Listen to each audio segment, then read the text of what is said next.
ঈশ্বরের নামে শুরু করছি। আচ্ছা, আমাদের সবার জীবনেই তো একটা অদ্ভুত দ্বন্দ্ব কাজ করে, তাই না?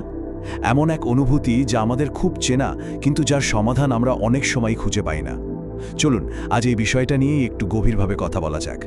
তাহলে চলুন একেবারে মূল প্রশ্নটা দিয়ে শুরু করি। আচ্ছা, কখনো কি এটা মনে হয়েছে যে আমরা মানুষকে দেখলে ভয় পাই, কিন্তু পাপ করার সময় ঈশ্বরকে ভুলে যাই? কেন? এই প্রশ্নটাই কিন্তু আজ আমাদের আলোচনার একেবারে সেন্টারে থাকবে। ব্যাপারটা কিন্তু খুব সাধারণ, তাই না? একটু ভাবুন তো, ধরুন কেউ এমন একটা কাজ করছে যা ঠিক নয়, আর ঠিক সেই মুহূর্তে যদি কেউ দেখে ফেলে, কি হয়? সঙ্গে সঙ্গে কিন্তু আমরা থেমে যাই। মানুষের চোখে ধরা পড়ার ভয়টা আসলেই অনেক শক্তিশালী। চলুন তাহলে আমাদের আলোচনার প্রথম পর্বে চলে যাই। এখানে আমরা বোঝার চেষ্টা করব এই অদ্ভুত দ্বন্দ্বটা, মানে মানুষের ভয় আছে কিন্তু ঈশ্বরের নয়। দেখুন, মানুষের কাছে ধরা পড়লে যে লজ্জা লাগে সেটা তো আমরা সবাই জানি, কিন্তু যিনি সবকিছু দেখছেন সেই ঈশ্বরের সামনেও তো আমরা আছি। তাহলে সেই ভয়টা কেন কাজ করে না? আসুন বাইবেলের আলোতে এর উত্তরটা খোঁজার চেষ্টা করি। তাহলে এবার আমরা আমাদের আলোচনার পরের ধাপে যাই। ঠিক কী কারণে বলুন তো পাপ করার সময়ে আমরা ঈশ্বরকে ভুলে যাই? এর পেছনে আসলে কি কি কারণ থাকতে পারে? বাইবেলের একটা পদ আছে যা একটা খুব ফাউন্ডেশনাল সত্যি তুলে ধরে। গীতসংহিতা ১৩৯-৭ পদে বলা হয়েছে, আমি তোমার আত্মা হইতে কোথায় যাইব, তোমার সম্মুখ হইতে কোথায় পলাইব। মানে ঈশ্বরের উপস্থিতি থেকে পালানোর আসলে কোনো জায়গাই নেই।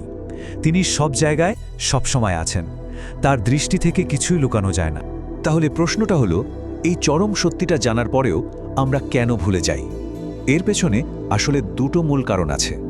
প্রথমটা হলো আমাদের নিজেদের মনই আমাদের সাথে ছলনা করে, আর দ্বিতীয়টা হলো আমরা ঈশ্বরের চেয়ে মানুষকে বেশি ভয় পাই। চলুন তো এ দুটো বিষয় একটু ভেঙে বোঝা যাক। জিরোমিয়া ভাববাদী ঠিকই বলেছেন, মানুষের হৃদয়ে সর্বাপেক্ষা বঞ্চক। এর মানে কি? এর মানে হলো পাপ করার সময় আমাদের মনটা না নিজেকেই যুক্তি দিয়ে বোঝাতে শুরু করে, এমন সব অজুহাত তৈরি করে যা আমাদের ভুল পথে ঠেলে দেয়। আমরা ভাবি, আরে একবারই তো, বা এখানে তো কেউ দেখছে না, আর এভাবেই আমরা নিজেদের বিবেককে ঘুম পাড়িয়ে দিই। এই স্লাইডটা দেখুন, দুটো মানসিকতার পার্থক্যটা কি সুন্দরভাবে দেখানো হয়েছে। একদিকে আছে মানুষের ভয়, হিতোপদেশ ২৯-২৫ পদে যেমনটা বলা আছে, এটা একটা ফাঁদের মতো।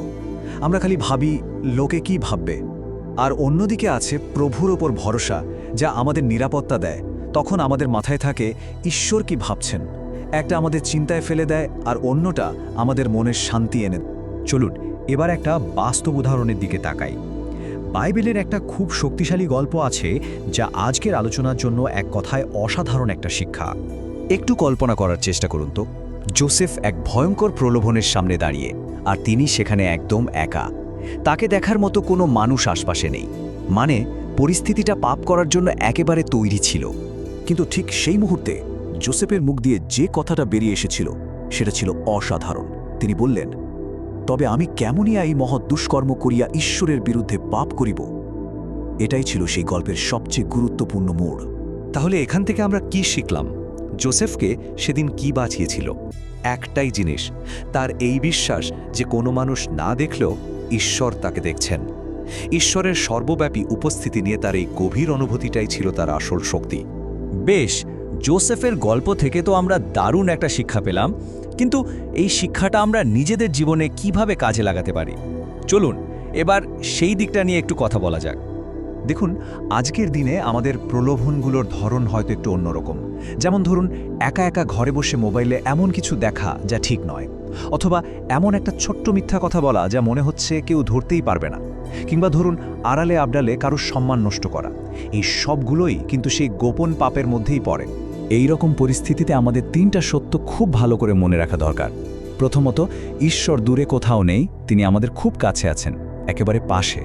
দ্বিতীয়ত, পাপের আনন্দটা খুব অল্প সময়ের জন্য, কিন্তু এর কারণে মনের যে শান্তিটা চলে যায় তা সহজে ফেরে না। আর তৃতীয় এবং সবচেয়ে জরুরি কথাটা হলো, ঈশ্বর আমাদের দেখেন শাস্তি দেওয়ার জন্য নয়, বরং তিনি আমাদের রক্ষা করতে চান, আমাদের বিপদ থেকে উদ্ধার করতে চান। আমরা আমাদের আলোচনার একদম শেষ পর্বে চলে এসেছি। এখানে আমরা ঈশ্বরের দৃষ্টিকে একটা সম্পূর্ণ নতুন আঙ্গিকে দেখব, ভয়ের চোখে নয়, বরং ভালোবাসার চোখে। একটা ছোট গল্প বলি। এক ছেলে ভাবত সে যখন একা থাকে তখন যা খুশি তাই করতে পারে। একদিন সে ঈশ্বরের কাছে মনে মনে জিজ্ঞেস করল, প্রভু, তুমি কি সত্যি আমার সব গোপন কাজ দেখতে পাও? আর তার হৃদয়ে যেন একটা উত্তর ভেসে এলো, হ্যাঁ, আমি সব দেখি, আর তারপরেও আমি তোমাকে ভালোবাসি। এই একটা উপলব্ধি ছেলেটার পুরো জীবনটাই বদলে দিয়েছিল। সে বুঝতে পারল ঈশ্বরের দৃষ্টি কোনো কড়া বিচারকের নজরদারি নয়, বরং এটা হলো একজন প্রেমময় বাবার দৃষ্টি, যিনি চান তার সন্তান যেন ভালো হয়ে যায়, যেন সঠিক পথে ফিরে আসে। তাই এরপর যখনই কোনো প্রলোভন আসবে, যখনই মনটা বলে উঠবে আরে কেউ তো দেখছে না, তখন শুধু এক মুহূর্তের জন্য থামবেন আর নিজেকে শুধু এই একটা কথা মনে করিয়ে দেবেন, ঈশ্বর ঠিক এই মুহূর্তে আমার পাশেই আছেন। বিশ্বাস করুন, এই একটা চিন্তাই হয়তো পাপ থেকে দূরে থাকার জন্য যথেষ্ট হবে।